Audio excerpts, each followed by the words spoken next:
Welcome to ThinkTech on OC16, Hawaii's weekly newscast on things that matter to tech and to Hawaii. I'm Duke Oishi. And I'm Lori Wingard. In our show tonight, we'll cover the recent energy conference organized at Lanai High School at the end of September. Lots of people participated, including legislators, activists, and representatives from Castle and Cooke.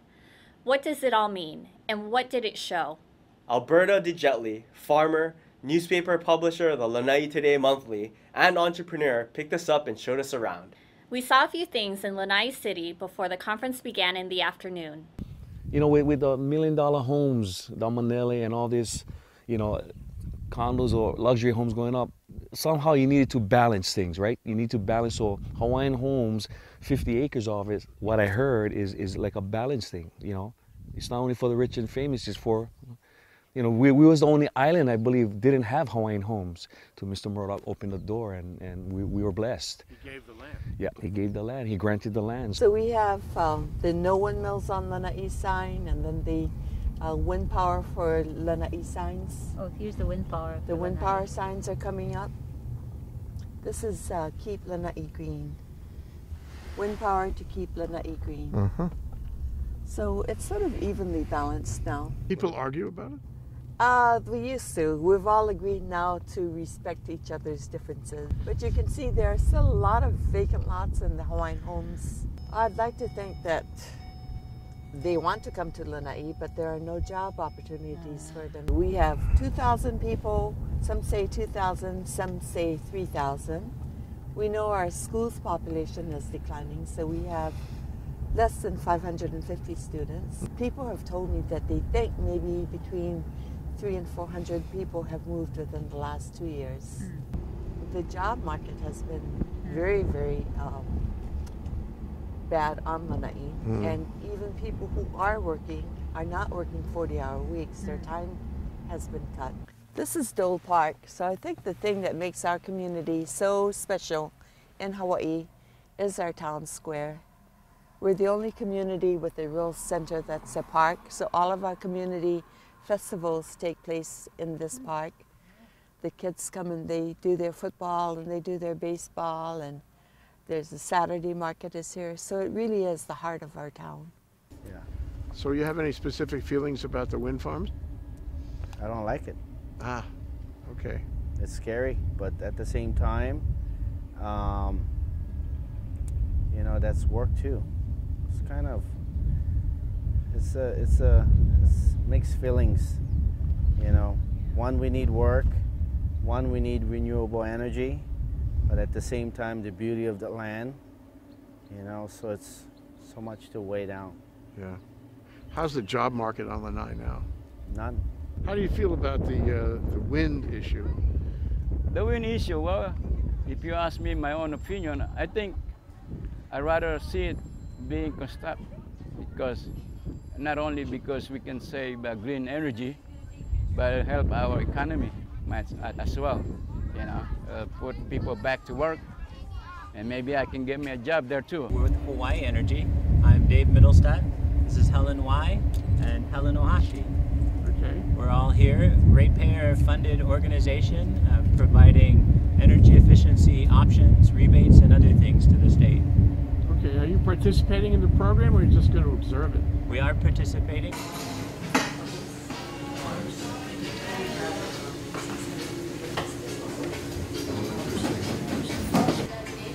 This is a Danish right here, and these are cinnamon rolls. Do you want them as is, or do you want me to heat that up for you? Smell. It's on sale today for $4.95. I'll take it. This is Lanai Hawaiian Elementary School. Okay. 1938 it opened. Oh, this is our new Lanai Hawaiian Elementary School project. It's a state project, and it's going to give us a new classroom buildings for our school. The first new project on this school's campus for more than 25 or 30 years. We met with some of the people who attended the event to get their views of the situation on Lanai. We've been here forever, but he's a Maui boy. I came as a pine picker back in 1955. Because Murdoch decided to put up 2 resorts, we were fortunate enough to have jobs for our plantation people. And it has been a great thing for us. We love working, like I said, at the hotel. Well, right now, we're happy that we still have our jobs, and there is talk about our savior, Mr. Murdoch, leaving us. But I can see that he loves the island, and he has done so much for us. Now, if the resort were to shut down and that operation terminate, there's nothing that we can look at for the future. There is a benefit package that has been presented both by Castle and Cooke and Hawaiian Electric. One of the biggest benefits, I think, is that the employment level would be kept at the existing level. In other words, if the windmill project goes through, they're going to keep the resorts open. I moved here in the early 70s, right after graduation from Kahuku High on the island of Oahu. We want to keep jobs here because of the one employer entity and make sure it maintains the current employment status. And that is a greater concern for all us working people, because a lot of us own homes. And we're not too sure for one employer island, there's no other investment coming in where if something do fall or the hotels get sold and go on a different ownership, how many of us can be retained at that level of employment? I'm for the windmill, basically to sustain the current employment we have. If we can't pay our mortgage because there's no employment, we got to relocate. We get the windmill. We need to see what the benefits package spells out, which they haven't announced yet. And my major concern, if they don't do the environmental impact statement, we don't need another super fair, and then there goes the windmill out the door. We stopped in to hear Representative Denny Coffman in his remarks to a class of kids. You may have heard this term already, but the 80-20 rule. You need to be careful in life, because if you spend 80% of your energy on 20% of your results, you can be focused on the wrong thing. And I view right now intermittent power, the circuits can only take 20%. We need to produce all of our renewable energy off of that 80%.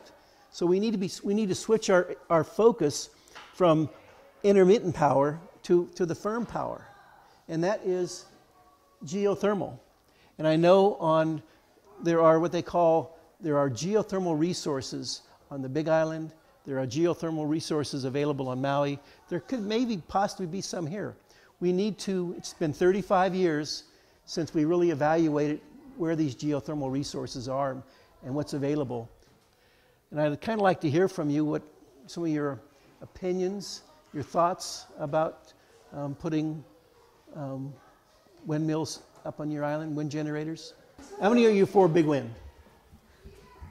Okay. And those against?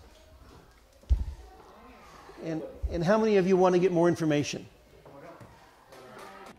We listened to Chris Lovvorn from Castle and Cooke to hear his remarks too. You guys thought the cable had a diameter of bigger than this room. Somebody did. And that's okay, right? Because we're talking about a lot of power. It's got to be a big cable. About that big. That's it. That's the size of the cable, roughly, that would connect Lanai and Oahu to send all that clean power for our state. That's it. Is that big? Not really all that big for that much power, yeah? Anybody worried about whales? Yeah. You're worried about whales? Because this cable is going to be where? It's going to be on the ocean floor, right? So why are you worried about whales? Might scare them away. Okay, I like that. I like that. Now, we just said there's lots of cables that are out there already, right? So this cable is just going to sit there, just like everything else on the bottom of the ocean, just sit there. Whales don't like what's called as EMFs. Anybody heard about Navy and sonar testing? Right? The whales don't like it. Some of them beach themselves, they think. Don't know for sure, but there's a risk right? From sonar that it hurts whales. So we've heard people are worried that the cable might hurt whales. This is going to have a lot of power going through it, right? So a lot of people think that with all that power going through, that there are going to be things called EMFs, electromagnetic frequencies, coming off of this, a lot like sonar. People are worried about that. There are cables that emit EMS. We're going to do some electricity. There are two kinds of cables, AC cables and DC cables. Does anybody know what AC and DC mean? Not yet. Okay. AC means alternating current. DC means direct current. Okay? AC cables, they put off EMS. DC cables do not. We talked with the kids themselves and to their science teacher, Lisa Galloway, who organized the conference. I'm trying to determine whether the shaka sign that is given on Lanai is the same shaka sign that is given in Oahu. Okay? This one? Okay. You guys don't do it all the same though, huh? Can I have everybody at the same time? All right, you guys. Thanks a lot. Smile. Hi, my name is Keith Alberta, and I'm a senior. My passion is to keep our islands green. My name is Anela Granito Wallace, and I am a senior. And my passion is to keep our islands the way they are. Oh, my name's Keo Sanchez. I'm a senior in high school. My passion is baseball. I think Hawaii we should be trying to go green so that we can stop the pollution of fossil fuels in the air. Well, I feel that we should keep it like all solar. So instead of making wind farms, which is to me it looks weird on the island.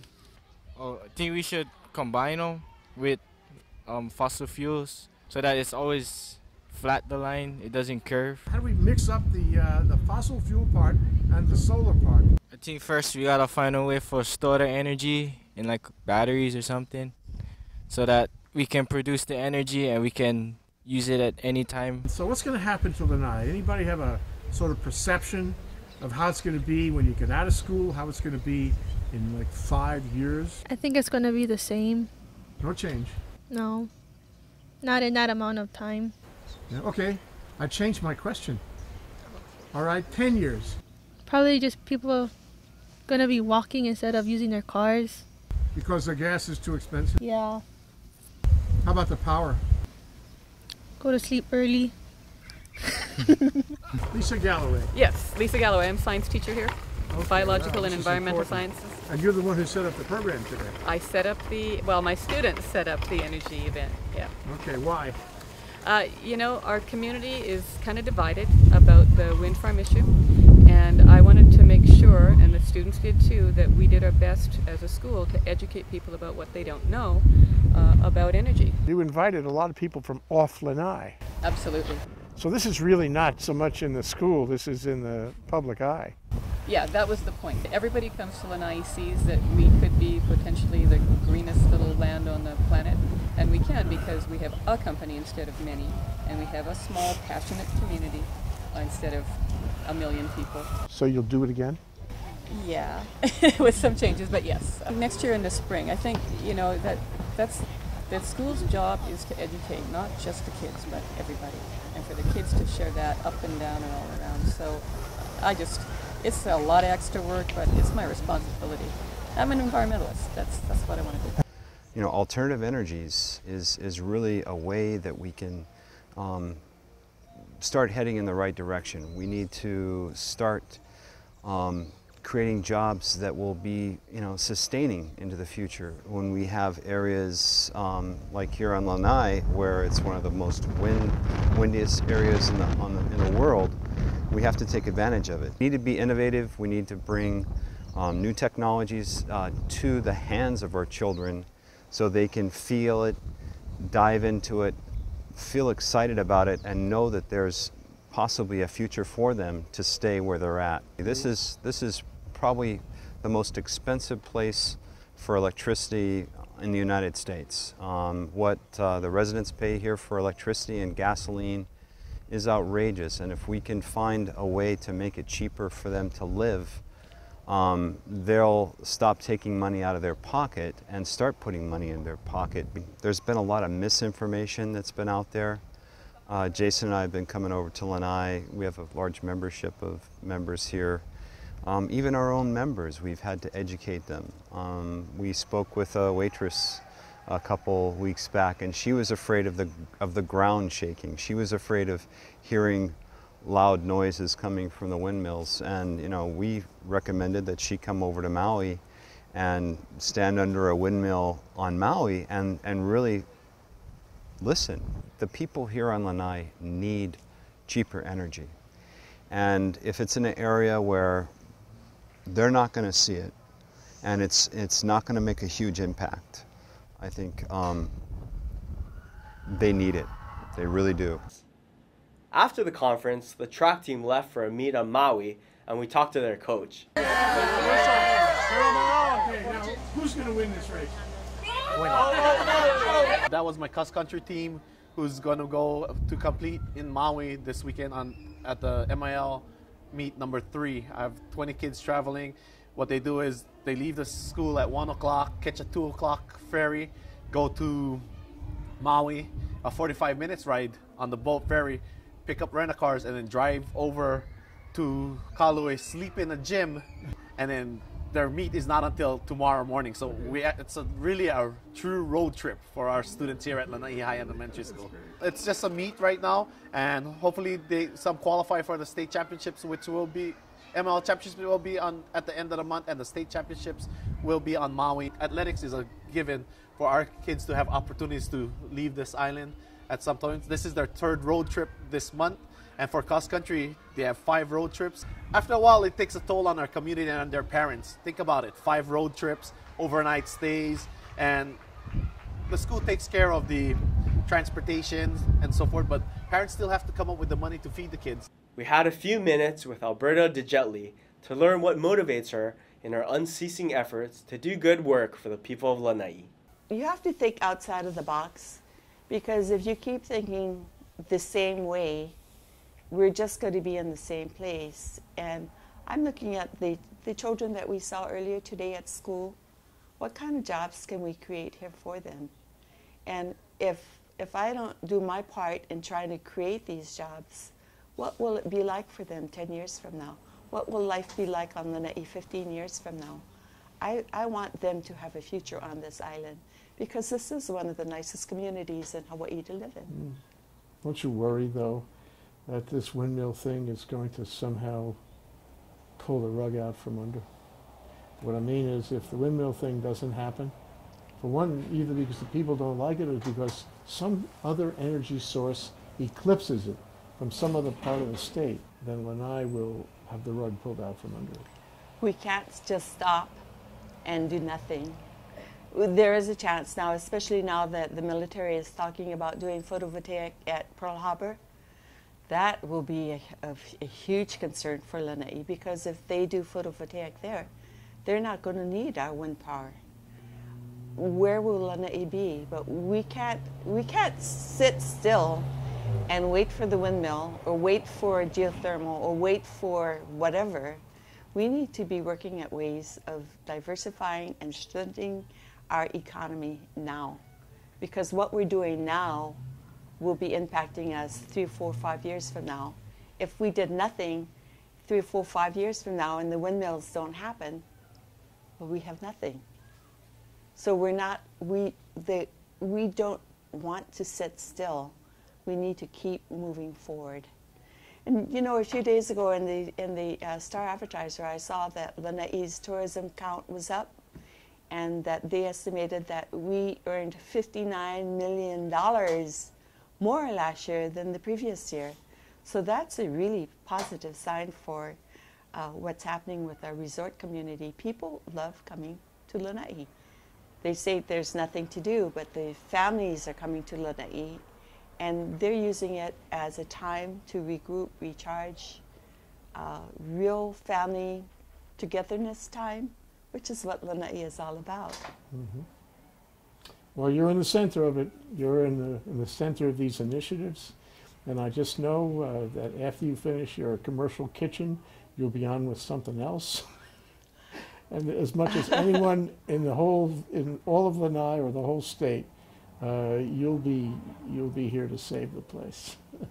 I don't know about saving the place. I'm just one person, and I just do my small little bit every day, one step at a time, and hope that will help.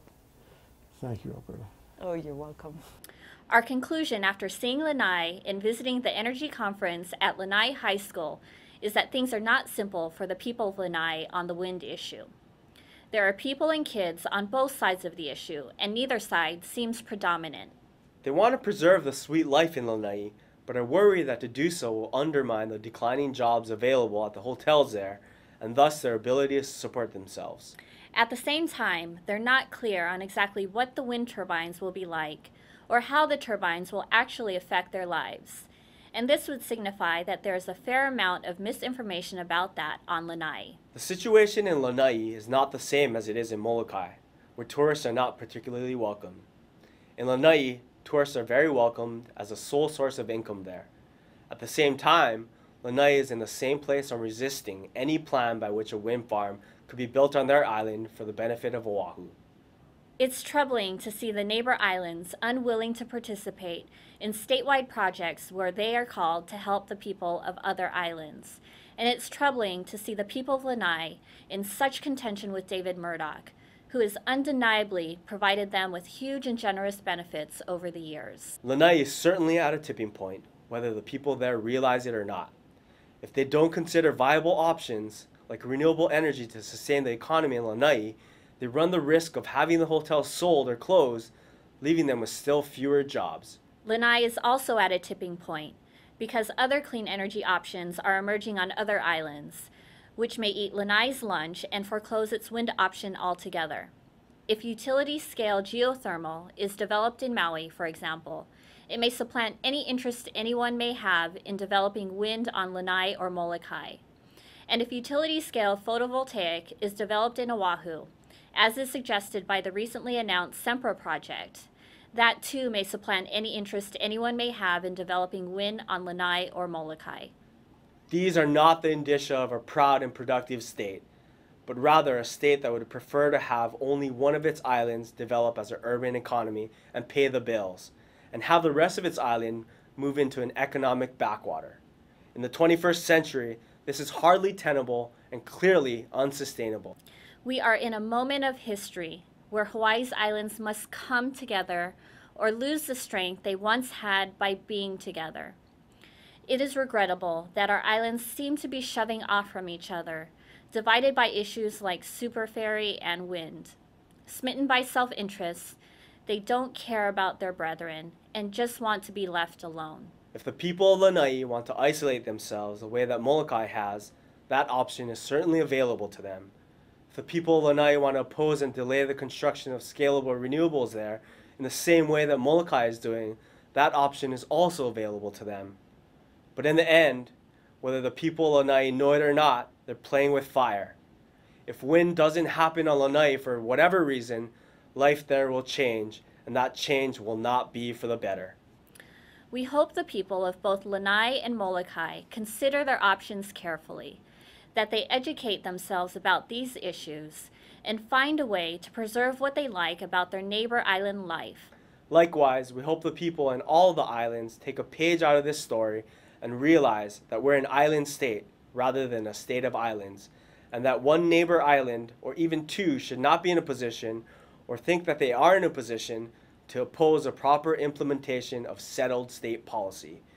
If we don't work together, we'll all suffer on every island.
Now, here's our ThinkTech calendar of events going forward. The first thing is ThinkTech's weekday drive time radio series on KGU 760 AM, started this month, covering business, Asia, tech, energy, the arts, and government. Tune in and stay tuned to 760 AM every afternoon at 4 p.m. and raise your awareness on ThinkTech Radio. This Thursday, October 20th, ThinkTech will celebrate its annual Guest and Speaker Reunion, calling all of its video and radio guests and speakers together in a rendezvous with all of our thinkers and friends. We are so looking forward. Please join us at the Plaza Club on October 20th. On Thursday, October 27th, we'll present a two-panel luncheon program entitled Hawaii Update on Agriculture, featuring Russell Kokubun, State Director of Agriculture, and other panelists, examining whether and to what extent agriculture is working in Hawaii and how we can get it to critical mass. We'll be right back to wrap up this week's edition of ThinkTech, but first we want to thank our underwriters. Thanks to the Schuyler Family Foundation, which supports a number of educational, cultural, and charitable organizations, including ThinkTech. Hawaiian Electric Company and its affiliates Miko on Maui and Helco on the Big Island are deeply committed to the communities they serve. Galen Ho is a senior executive of BAE Systems, a global defense, security, and aerospace company, and CEO of CBI Polymers, a tech company in Hawaii. Oceanet, another local tech company, is one of Hawaii's largest and most diversified science and engineering companies. Okay, Laurie, that wraps up this week's edition of ThinkTech. Remember, you can watch ThinkTech on OC16 several times every week. Can't get enough of it, just like Laurie does. For additional times, check out OC16.tv. You bet, Duke. For lots more ThinkTech videos and for underwriting and sponsorship opportunities on ThinkTech on OC16, visit thinktechhawaii.com. Be a sponsor. Help us reach Hawaii. I'm Duke Oishi. Thanks for joining us on ThinkTech. I'm Lori Wingard. Aloha, everyone.